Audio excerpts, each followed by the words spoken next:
Fala pessoal, sejam todos bem-vindos a mais um vídeo aqui do NS Futebol. Seguinte, vou pedir desculpa novamente por esta garganta que ainda não está 100%. Tá melhor do que nos últimos vídeos, vocês já podem perceber, mas ainda não está 100%, então por vezes eu vou fazer uma voz um pouco mais assim no microfone, tá bom? Com relação ao vídeo de hoje, os próximos 3 vídeos aí do canal.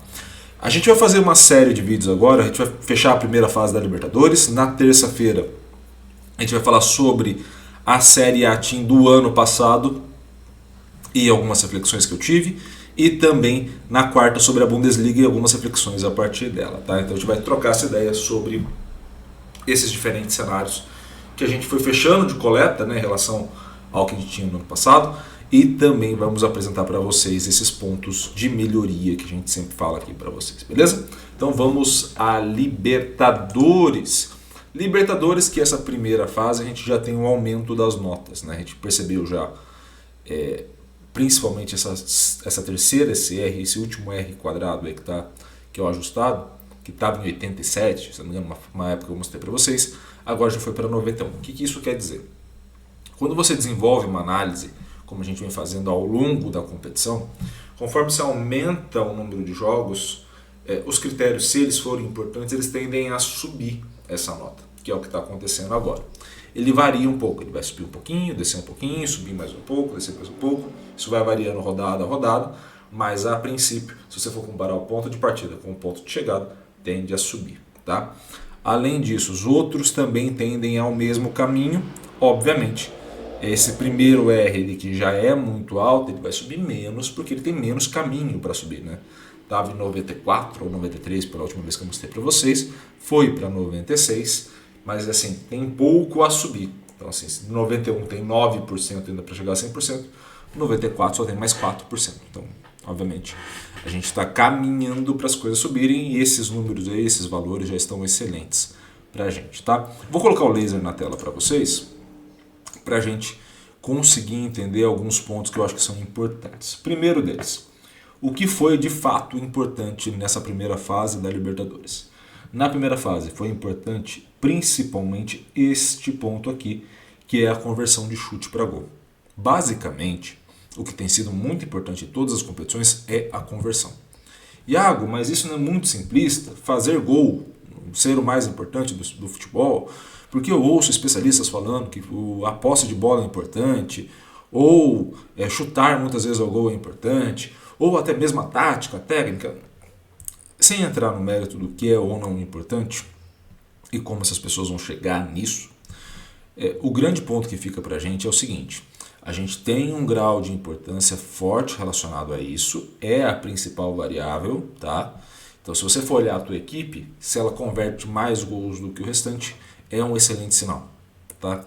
Claro, se ela consegue ficar com 70% de posse de bola, é sinal que ela vai conseguir aproveitar mais do que uma equipe que fica 30% de posse de bola e tem a mesma taxa de conversão, porque ela tem mais volume de jogo para converter. Então esse cenário é muito vantajoso. Mas se você ficar muito com a posse da bola e não conseguir produzir os gols, não adianta nada. Não conseguir produzir a finalização, também não adianta nada. Segundo critério mais importante, finalizar certo ao gol. Tá? E aqui é um ponto importante da gente ressaltar. Sua equipe está finalizando muito, chuta certo, atinge a meta. Se não atingir a meta, fique preocupado. Tá? Porque obviamente é o que de fato importa. Ficar com a posse e converter para chute, como na Libertadores e no Brasileirão isso acontece bastante, de você ter um cenário onde as equipes tendem a chutar muitas vezes errado a gol, ou seja, não atingir a meta, os números vão apontando que converter por converter e também passar por passar também não são positivos, tá? E isso vai prejudicando. Mas progredir em campo passa a ser já mais positivo. Então eu conseguir ganhar metros em campo passa a ser mais positivo para a equipe. Recuperar a bola é importante, recuperar rápido nem tanto, recuperar com falta ou sem tanto faz, e também bloquear não tem tido muita importância porque como o chute é errado não tem parado no bloqueio, tem ido para fora geralmente. E aí a defesa do goleiro passa a ser um fator importante, tá bom? Principalmente quando você joga fora de casa. Vamos à prateleira. Então aqui temos os 16 classificados para vocês. E a gente vai comentar do pior para o melhor, tá? Então, qual foi, dentro da organização que a gente tem, dentro do sistema que a gente produziu, qual foi a pior equipe da primeira fase entre os classificados? Foi a equipe do River Plate. River Plate aparece como o 16º. E isso quer dizer que o River Plate não vai classificar? Que ele vai ser eliminado na próxima fase? Não. Isso quer dizer que, nesse cenário, com a construção que a gente teve até agora, o River Plate não apresentou as melhores notas. Basicamente isso. Em 15º temos o Atlético Mineiro. 14º o Deportivo Pereira. Em 13º o Argentino Júnior. E em 11º o Atlético Nacional. Então assim, esses são 5 times entre os 16 classificados que não apresentaram grandes progressões, né? Então temos o 16º, 15º, 14º, 13º, perdão, a Play 1 e o 12º, tá? Nesse cenário, qual é o grande ponto? Essas equipes classificaram, muitas vezes classificaram bem, mas vocês podem ver que são as equipes que classificaram em segundo, ou seja, já não tiveram uma grande primeira fase, e também são equipes que acabam tendo dificuldade na produção de gols. Não quer necessariamente dizer que elas têm o pior saldo, mas que elas sofrem para alcançar o saldo que outras alcançam mais fácil. Tá? Esse é um ponto importante. Depois, no segundo nível da prateleira, as outras 5 equipes, temos Nacional do Uruguai, Flamengo, então 11º, 10º Flamengo, o Bolívar, que estava em primeiro depois do 4-0, cai bastante, né? Então assim, a gente está aqui no 19º, Independente Del Valle, 8º, perdão, e o Inter na 7ª colocação. Tá? Então a gente tem essa sequência, onde muitas dessas equipes estão crescendo e outras estão caindo de produção. O Bolívar, por exemplo, vem caindo de produção, o Inter vem subindo de produção. Tá? E você tem equipes mais tranquilas, digamos assim, ao longo da competição, como é o caso do Independente Del Valle, que está sempre ali numa batida muito interessante. Tá? Até poupou um pouco nessa última rodada alguns jogadores, e mesmo assim ainda venceu o Argentino Júnior por 3-2. Temos nas 6 primeiras colocações, começando pelo 6º Racing, da Argentina, então Racing com a 6ª colocação, Atlético Paranaense fazendo uma excelente campanha, olho no Atlético, 5ª colocação, Fluminense 4ª colocação, muito por conta dos últimos resultados, né? Quando a gente mostrou, acho que na 4ª rodada o Fluminense era o primeiro, mas depois disso você acaba tendo uma queda do Fluminense de desempenho, seja Brasileirão ou Libertadores. Então o Fluminense na 4ª colocação. Na 3ª colocação, o Boca Juniors, olho no Boca Juniors, todo mundo tirou o Boca Juniors para a merda e o Boca Juniors não tá tão ruim assim, tá? Muito pelo contrário, é uma equipe, não é das equipes mais fortes de elenco, mas é uma equipe que sabe jogar a competição e tem números interessantes dentro desta competição, tá? Palmeiras na 2ª colocação e o Olímpia na 1ª colocação. O Palmeiras tem a melhor campanha da primeira fase, exige mais para chegar nesses números que o Olímpia já tem. Então, o Olímpia, por exemplo, ele produz uma média de saldo, ou tende a produzir uma média de saldo mais alta do que o Palmeiras. O Palmeiras precisa se esforçar muito mais para conseguir a mesma média do que o Olímpia. Tá? E a gente vai passar pelo perfil desses 3 primeiros. Né? Então, a gente vai passar pelo Boca Juniors com overall 57. Temos um Boca Juniors que tende a ficar um pouco mais com a posse da bola, que converte mal ainda as situações de passe para chute, mas que tem uma vantagem, chuta bem para gol. Então assim, converte menos que o restante, mas chuta melhor. Então ao chutar melhor, atinge a meta. Onde que o Boca poderia produzir mais? Converter essas chances de finalização para gol. Atinge a meta, mas para no goleiro adversário. Isso é um problema para a equipe argentina. Tá? Além disso, temos o Palmeiras. O Palmeiras já tem uma taxa de conversão melhor, chuta melhor a gol e converte melhor do que o Boca Juniors. Qual é o grande detalhe? O que pesou na conta do Palmeiras para esse overall estar mais baixo? O primeiro jogo, basicamente. O restante dos outros jogos, o overall não foi muito alto. O Palmeiras não tem grandes resultados, tirando esse 4-0 agora contra o Bolívar, mas o restante tudo mais apertado. E aí acaba tendo aquele 3-1 contra o próprio Bolívar na primeira parte. E isso acaba prejudicando a nota geral. Obviamente, Palmeiras, por exemplo, é o melhor mandante, mas no geral acaba tendo uma nota prejudicada. Tá? Além disso, temos o Olímpia, overall 61. não converte, de novo, né, a taxa de conversão ela passa a ser interessante quando você aproveita ela.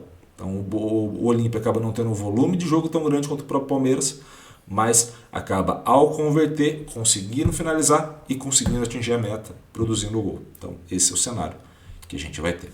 E qual é a equipe dessa Libertadores, né? Qual é a equipe dessa primeira fase da Libertadores? A gente tem uma equipe composta por Fábio, goleiro do Fluminense. Temos Advíncula, Gustavo Gomes, Bejarano do Bolívar e Matheus Gamarra do Olímpia. Na meiuca temos Alan Patrick, Diego Rodrigues do Nacional e Aníbal Moreno do Racing. No trio de ataque temos Vitor Roque, Germancano e Arthur do Palmeiras. Tá? Então esse é o trio de ataque que a gente passa a ter basicamente do futebol brasileiro. Temos aí 5 membros, né, do futebol brasileiro, contando o Germancano como alguém que joga no futebol brasileiro. E qual é o grande ponto que eu coloco aqui para a gente caminhando passo a passo, né? Como que foi feita essa seleção? Tem que ter jogado 60% do tempo da competição. Então a conta é 6 vezes 90 vezes 0,6. Vocês vão chegar no número aí. E a partir disso também tem que ter classificado para a segunda fase. Por quê? Basicamente porque quando a gente for olhar os dados, lá na frente, né, quando for olhar a rodada 13, digamos assim, que seja a final, a gente está falando de uma competição que 60% dela vai ter passado a primeira fase inteira, né? Vai ser a primeira fase, mas acho que 2 jogos quase.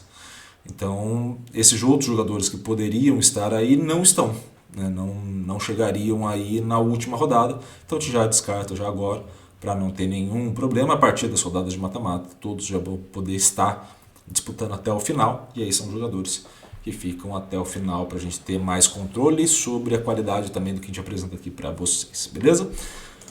Vamos aos 5 jogadores. O quinto colocado nessa seleção dessa primeira fase foi o Advíncula. O Advíncula já aparecia aqui na quinta colocação na última análise que a gente fez, volta a aparecer, overall 65.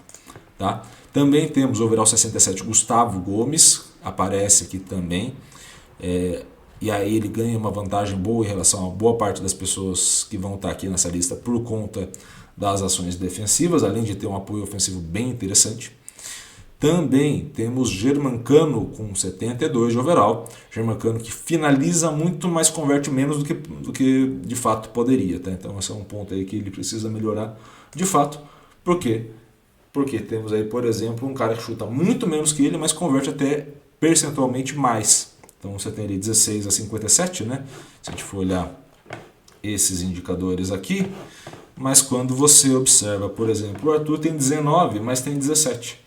Então assim, o Arthur consegue converter muito bem essas situações, apesar de chutar menos do que o Cano. Tá? E para finalizar, o grande destaque dessa primeira fase é de fato o Vitor Roque, que aí converte mais do que os dois, finaliza um pouco menos, mas converte mais, auxilia muito na fase defensiva também para um atacante, né?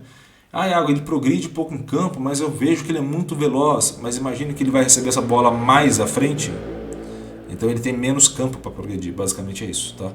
Então a gente está olhando um moleque que é muito bom, que já aparece nessa seleção, que já aparece entre os 6 melhores atacantes também do Brasileirão.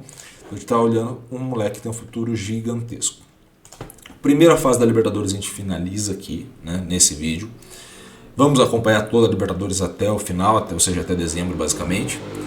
Mas vale ressaltar uma coisa, e aí eu acho que é o ponto de reflexão. A gente tem a noção de que as demandas do jogo vão mudar, a gente tem a noção que as fases mudando as coisas também modificam, e é claro, tendo todo esse ajuste a ser modificado, toda essa estrutura a ser modificada, o trabalho do analista, e aí vai ser o meu papel aqui, de apontar as dificuldades e também as facilidades, vai ser justamente entender para onde caminha. E esse talvez seja um ponto importante da gente ir acompanhando neste canal, beleza? Espero muito que vocês tenham gostado desse vídeo. Se gostou, curta, comente, compartilhe esse vídeo com o máximo possível de gente. E é claro, se inscreva no canal e ative o sininho para receber todas as notificações. Um grande abraço a todos, valeu e falou!